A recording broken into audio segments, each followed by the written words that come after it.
Hi, this is Sherry. I am coming at you for Angel's Whisper on Canyon Lake, and it's kind of windy today, so I chose not to go out in the canoe. I'm sitting on my friend's boat. I'm sitting here, and I got my notes for the animal totem that we're going to be working with, and there's people all around watching me, so I hope I don't get thrown off. I get a little uncomfortable when people are watching. But it's a beautiful day out here, so I'm gonna turn the camera around so you guys can look while I tell you about the animal totem that we're gonna be speaking about.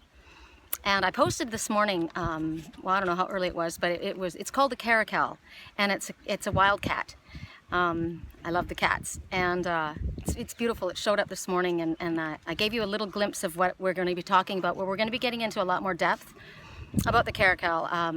The kitten has blue eyes, and it looks like it has eyeliner. It has the most incredible eyes. So this is here we're gonna go. So I'm gonna put you guys right here and let you guys just kind of look out. I hope it's pretty enough for you. And so the caracal, they call it the desert lynx. And when you see a caracal, it means that you're supposed to go ahead to do something. You're supposed to go to work or do something, even if there's opposition from others. So it's like no procrastinating time now. The caracal, the symbolism that the caracal speaks about is solitary, speed, agility, shyness, protective, opportunistic, silent. These are the characteristics of that. If this is your totem, or if this is the messenger that's coming to you. He's a small wild cat, and he's found in like the semi-desert areas of Africa, Central Asia, Southwest Asia, and India. So it's called the desert lynx, but it really doesn't belong. It doesn't really fit into the category of a real lynx. And are we rolling? Yeah, we are. Okay. So it's got a long tuft of hair at the tip of its ears. It's got long hind legs and a relatively short tail. It has these dark lines that run down the center of its forehead, kind of like, you know, like the Egyptian cats. They have that eyeliner that goes down. That's why their eyes stand out. They're incredible looking. They have brown patches over their eyes, and they have white bellies. They're generally gray or kind of a reddish tawny color.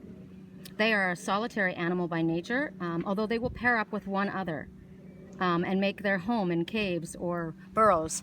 Like me, they like caves.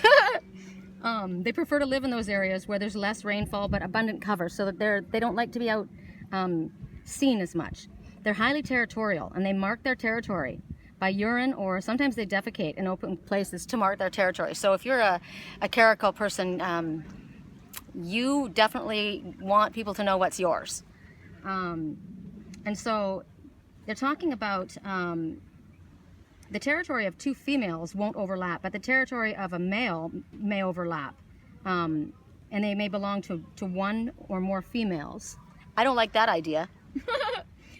Depends on the territory, but they aggressively guard their territory against intrusion by others. So the symbolism basically tells you that you need to carry on your life in a way, a meaningful way, even though you might not have another person to share your burden with, or perhaps you're just going to have one. You know, you team up maybe. Most of the activities are carried out at nighttime. They're actually very shy, and they normally hide from human eyes. But like other cats, they're very agile and opportunistic. They don't run after their prey. This is interesting. They bide their time and they stalk their prey. Stalkers. They have, and when the moment comes, they strike with lightning speed, and they kill by going at the head. They bite the head. If the prey is larger than them, they bite the neck, and then they will rake it with their claws. So wicked little guys. So it basically teaches you to do your work quietly and then wait for the right moment when you're going to get the best result. And you're not going to get a lot of fuss, because you're going to catch them off guard, and you're just going to be like, boom, right to the kill, get it done. They're not scavengers, and they don't eat from others. They only eat what they kill themselves. And if they're unable to eat it in one meal, then they'll cover it up and come back later for it. Or sometimes they'll do what a jaguar or panther does, and they'll take it up into a tree. So this symbolism is teaching you, the wind is blowing my papers. This symbolism is teaching you to not waste what you've got, but save whatever you have for the future. They prey on small animals, or small, field mice or birds or pigeons, ducks, things like that. Sometimes they go after lambs as well. And it's interesting to me, they eat the chest and ribs and buttocks. The fleshy areas is what they prefer. Oh, that makes me laugh. They can live without water for a long time. I find that interesting because water represents emotion. So they can go a long period of time without having that, which is kind of sad, actually. they can live in, they have no trouble living in you know, desert areas or semi-desert areas. They get their fill of water from their own body fluids and from the prey that they eat off of, which, ooh, that makes me think of like a vampire. They feed off of others' energy. That's interesting to me. So that would be a negative. That would be a negative if you have. So it tells you that you've got the ability to work under, you know, long hours under adverse conditions, which is a good plus, and you should take advantage of that. This animal will appear to you when you're feeling lonely, when you're out of options, when you're feeling tired, or you're feeling exposed, and your responses have now become slow. This is when this animal is going to show up. You can call on the caracal and call in their wisdom. So you know who these animals are. You know what the abilities that they have. So when you're having a difficult time, like say you're having those issues, then you say, I want to call upon the wisdom of this totem to help me. And when you call upon this totem, you want to go ahead, call upon them when you want to go ahead, but you're not able to get the support that you need, or you want to finish your work as fast and quickly and silently as possible, or you're looking for an opportunity when what all that you've been putting in is going to, you know, is going to reap your rewards. You know, I need to get moving here. I need help. You know, maybe I'm nervous. Help me strike when the moment is right. Help me move forward. You want to be choosy about what you should do and what you shouldn't do, and you're feeling a little bit lethargic, but you know speed is vital. So you're being lazy, right? You're like, I want to do the right thing. I want to do what's right for me, but you're waiting too long. It's like, dude, seriously, call on the cat because you need to start moving forward. You want to get what you want in life. So it's like when you want this, that's when you call upon the wisdom of the caracal totem. So I thought that was kind of interesting. If you want to see what it looks like, it's a beautiful animal. Go to my page on my Facebook, Angel's Whisper, and I have it posted today. Otherwise, just go to Google and look it up. Caracal. It's C-A-R-A-C-A-L. Okay, so today we're going to be working with are we still going? Yes. We're going to be working with the wisdom of the golden path. And I can hear myself talking too quickly. I've been talking a lot today. I'm going to shut up for the whole rest of the day and go see a movie with my family because I'm talking way too much. The first message that we're going to be getting is talking to us about our intuition and trusting in what we're getting from our higher selves. You know, a lot of us, we are connected and we know that we're connected, but we doubt what we're getting. So the first message, I think I'm going to face it this way so you can see it. So intuition. Can you guys see this? So see this girl, and she's got the full moon. So the full moon speaks about trusting in a spirit and your connection to spirit. And she's got a very wise look on her face, right? Look at her face. She's very stoic. So and her eyes are very large. She looks Pleiadian to me. Interesting, because that's what I'm part Pleiadian. And so what they're saying is there's times that you got to let go of logic and trust your feelings. And this is the time. It's important to pay attention to your intuition and to what you're feeling inside and what your heart is telling you. You know, if you could do anything you wanted or you could have anything you wanted, what would it be?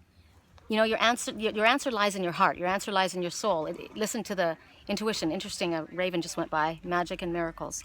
I'm gonna let you look around. So the answer is, you know, in your heart, right? It's in your soul. And that's, your true essence is there. And so the way forward at this time, they're saying it might be difficult. You may not recognize how you're supposed to move forward at this time. It might be feeling hidden to you. But if you follow your intuition and the messages that you're getting from Spirit, and you listen to what your heart's saying, and you trust what you're getting, you trust your dreams. I trust my dreams. You're going to be guided in the right way, and you're going to be protected, is what they're telling you. It's confirmation that you are guided and protected. I like that feeling, and that confirmation. But right now they're saying that what's called for, oh, that wind is tickling my face. What's called for at this time is courage. You need to summon up your courage and move forward. And faith. You have to have faith that things are going to turn out, and faith that what you've been getting in your messages is accurate. You're supposed to be trusting your intuition, and you're supposed to be trusting your connection to higher self. We have a pair of totems right here. We've got there's two of them right there. The vultures, the California condors, and they talk about rebirth. There's a lot of rebirth going on right now. You know, the dying of the old shamanic way and coming back as a new person and letting go of the old and making room for the new. So the pair of them up there, that's a neat symbol for me. And then the loons right here by me, that's about trusting your dreams, which we're talking about, paying attention to your intuition and your dreams. Everything is possible, you know, as long as your visions align with your inner purpose. So whatever visions you're getting, if they align with what your soul is asking for you to do, that's what it is. That's where you're supposed to go. They're saying, Keep a daily journal. I keep a dream journal every single day. But you can, you know, they're talking about maybe just your thoughts that come along. Keep a journal and write things down so that you can have like when something comes to your mind. I do that. You know, I'll take notes and I'll put it away because sometimes you have to go back and things connect later. But when something tweaks you, it's like, you know, pay attention to this. It's good to write it down. Without any judgment. Don't think about it and don't try and figure it out sometimes. Just listen to what it is that you're getting and what your thoughts are, because a lot of times we have to be self-correcting later. You know, we think we're going in one direction. I do that all the time. I think I'm going in one direction and I completely go in a different direction when I get more information. So they're telling you, you know, your intuition holds a lot of wisdom, so you need to listen to it and allow it to guide you. So that's the first message. Let me get my cards. I'm going to hold this. Second message is... Oh, I could do this, couldn't I? Can you guys see that? I am truth. And you see this girl. She's sitting on... What is she sitting on? She's sitting on a stump. And there's a storm around her. She doesn't look too happy. She's keeping a secret. So what they're saying is your reluctance to speak is causing you and others more harm than good at this time. There's something that you're holding in. You're afraid to say for some reason, and at this time maybe you think you're sparing somebody, but they're saying at this time it's actually worse what you're doing. It's hurting people, not only you but others. So they're telling you they don't want you to be afraid of expressing how you truly feel. It's showing up today because it's asking you to express your feelings clearly. Make your feelings and opinions known. And they're saying that they recognize that it will take courage, especially if you're the Caracal totem, if you're a shy, timid person. They recognize, Spirit realizes that, you know, the things that we're asked to do are difficult, and that's why we're all waking up, and that's why we're, ascending on this path. It's not easy. Nothing's ever easy. The dark night of the soul isn't easy. The messages that we get and the lessons and the challenges that we have to go through, they're not easy. You know, my work isn't easy. I have to give really hard messages, and I get flack a lot of the times, and you know, the stuff that we have to go through, it takes courage, but it's a necessary step is what they're saying, and it's essential to your development. And it's not like, oh, if I just sit here, I'll be fine. You won't. It's going to affect you in an adverse way. You've got to make your feelings known. It'll free you from the burden that you're carrying, and it's gonna feel better. You feel like, you know, terrified when you face it. It's kind of like facing your fear. You know, you look at it and you're like, oh my God, it's scary. But once you face it, it's not as bad as you think. And they're basically saying, you know, the truth when spoken honestly and from a loving spot is not going to hurt anybody. You need to be honest and speak your truth. There might be some hurt feelings, maybe some disappointment or some anger, but it's going to. They're telling you it will resolve. And I'm not saying that, you know, oh, don't worry about it, it'll be fine. Spirit's literally saying that if you take the courage to do this, it will resolve itself. And it'll be replaced with respect, because they'll recognize that it was difficult for you to come forward. You know, it's hard to you know, when there's something that's hard for you to express, like say you've done something wrong, or you've been keeping a secret, or maybe it's not even that. Maybe you just need to really express your feelings to somebody, and they're not going to like it, but you have to, and whether they like it or not, you've earned their respect, and you've earned the respect of yourself. Honesty and clear communication is what they're speaking about, and that's what's important right now. It's best for everybody concerned. What is that saying? The truth will set you free. It's a fact. Ooh, that was confirmation. See, so the truth will set you free. So for her to give her little message right then, that was confirmation that was a very important thing. Look how pretty. Wow, you guys can't see him. Oh, guy's on an air chair, and he just did a flip. Very cool. Very cool. That guy's daring. Oh, let's see if he can go. I wish you guys could see a little bit better. Oh, man. You can't see, I know, and I'm just going on, but that was really cool. He did a complete flip in his air chair. Yeah! I love being down here. Okay. The next message we have is... Ah! We almost went in the drink. Ow, shit! Ooh, sorry. Okay, now I'm gonna have to redo. You know what? I'm not going to redo my reading, and I totally just said this today. I said today that I was so worried that I was going to swear on one time on my reading, and I'm not going to redo this because I can't. So I apologize for my French. It happens. Wow. Okay. Oh my gosh. I shouldn't have, you know what? There's me creating my own life, you know? I said that I might do this and then I did it. So don't say anything. Don't put out there what might happen, because it's gonna, it'll make itself happen. That wasn't good. I'm very sorry. Okay, cooperation is what it is. So we see all this group. There's, how many are there? 1, 2, 3, 4, 5, 6 mermaids. And they're all in a knot. They're all going around in a different manner. There's only one of them is looking at us. So what it's telling you is that the missing ingredient right now in this situation is cooperation. They're all going in different directions, right? So what you want to accomplish can be achieved, but you've got to take into consideration everybody else's feelings, right? It's not all about you. You've got other people here. So because everything in this situation is so interwoven, there's really no other way to create harmony except for by figuring out how to cooperate. So they want you to try to see the best in others and not consider only yourself, but consider everybody else's needs as well, not just you. You know, everybody has the right to have a say and the right to be happy. So I'm thinking of the word, what is the word? Compromise. Compromise. There's got to be a compromise here. So try to see the best in everybody. Consider their needs.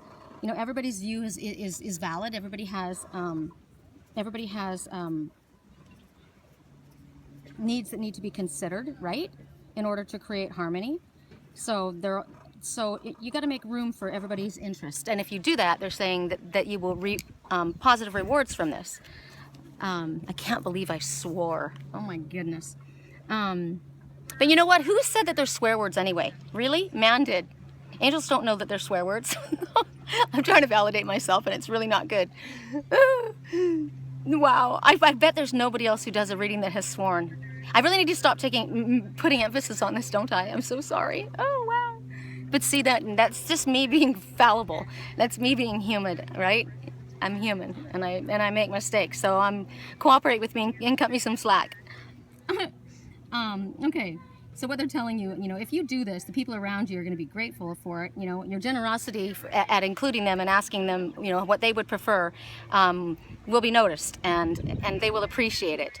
You know, when everybody's interests and viewpoints are acknowledged, they're gonna want to cooperate with you, and you're gonna get the result that you want. So it's basically just about communication, you know, and compromise, which is a good thing. Woo! Okay. The last message that we have, and I hope I don't. It's starting to get really windy here, and everything's going everywhere. It always has to do that when I'm down here. You know, the winds of change, positive winds of change. It's beautiful. It feels great. I wish you guys could feel it. You know what? Can you see the little rainbow out there? There's a rainbow. It's not very big, but it's a rainbow, and rainbows come after the storm, and they talk about, oh, there's a big rainbow all the way around the sun. Can you see that? So cool. So the rainbow talks about good things coming after a storm. So a lot of us have had a really difficult time, and this is a promise of things are going to start getting better. Things are going to start feeling really good. Okay, new beginnings. Look at her, she's dancing. She's like, right on. He talks about it. See, and we just said things are going to get better. And they talked about an exciting new chapter of your life that's about to unfold. There's a new beginning coming. And they're talking about over the coming days and weeks, you're going to feel a renewed sense of clarity, purpose, direction. And they're talking about there's going to be like a whole series of serendipitous events, you know, like synchronistic events that are going to occur that are gonna guide you, and you're going to intuitively be brought to new places, and you're going to be exploring new places, and options and possibilities for your life are going to be opening up. You're going to discover options that you didn't even know you had. So it's a very exciting time. It's coming. So if you're thinking, I don't know what this is about, it's coming. Just be excited about it. They're telling you that the past is behind you now, right? This is a whole new beginning. It's like, let go of it. This year's going to be a good year. And you're supposed to just thank the universe for what's coming and surrender to it. Surrender is one of my hardest things, to detach and to surrender and just to allow, you know, but we're supposed to do this because this is good. So open our arms to it and say to the universe, I'm ready. You know, remember that message I kept getting about, when the great wave comes, go to the mountain? And I was nervous about it for such a long time. And now I realize that the great wave is not a bad thing. The great wave is going to be a wonderful emotion. And then I'm gonna go to the mountain and wherever that is, I'll figure it out. But the great wave that they're saying, this is surrender to it. Surrender to this wonderful thing that's coming. Everything's slowing and changing, everything's moving forward. And they're saying enjoy the journey and the blessings that are on their way to you, because they are on their way. So yay, we made it and we haven't even gotten cut off. Okay, so the first time we don't get cut off, and I swear. Oh my God. So that's it. I'm gonna leave it at that, and I'm gonna say thanks for joining in. Thank you for being forgiving, understanding. Thank you for being here with me, and I'm gonna let you guys look around again. Look how beautiful, so pretty. There's not very many people out today, which is really odd when it's such a gorgeous day. Beautiful, beautiful. If you'd like to follow me, I'm on LinkedIn, I'm on Twitter, I'm on Google+, I'm on YouTube where all these videos go, all is Sherry Columbus. If you'd like to follow me on, on YouTube, you can, you'll get a notification when the videos are done. And what else? My website is www.thewhispersofangels.com. If you'd like to have a reading, or I do dream analysis, I do life coaching. I'm a long distance Reiki master. So, oh, and I'm going to be doing a class with my friend Connie West. I've got it posted on my page. It's going to be, she's a healer. So it's energetic healing is the first part of it. It's going to be a group, it's going to be on the phone, it's going to be a group kind of thing. And it's real, you know, long distance healing it works, it really truly does. And so she's going to be doing the healing, and at the end I'm going to be doing like a group reading like this. I'll do just like what I did here for everybody, and it's a special one, so it's going to be specialized for you.